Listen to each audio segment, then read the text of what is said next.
Welcome to the Banker Lamp. Please enjoy the video. You'll begin by confirming prerequisites so the unlock can proceed smoothly. First, make sure TPM2, Zero and Secure Boot are enabled in UEFI. These provide hardware support for Bitlocker. Next, locate your Microsoft account recovery key or the printed recovery key file because you will need it if the system requests it.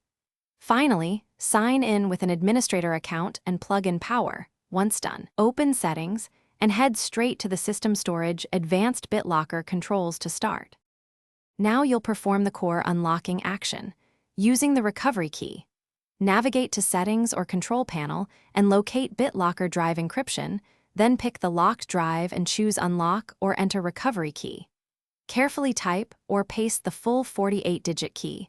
Formatting matters, so remove spaces only as required. Once Windows accepts the key, it will decrypt or grant access based on your configuration. Make sure to note whether Bitlocker will suspend or fully decrypt, and proceed based on the prompt you see. Complete the process by saving a fresh recovery key and confirming normal access. If Windows unlocks, upload the key to your Microsoft account and save a copy to external media. Make sure to re-enable Bitlocker protection if it was suspended. If the key is rejected, try other recovery sources like a printed copy, USB recovery key, or Azure AD account. Sometimes different keys were created. If none work, boot to Windows recovery environment and use advanced troubleshooting or contact your administrator for targeted recovery. Thanks for watching. If this was helpful, leave a like and consider subscribing. See you next time.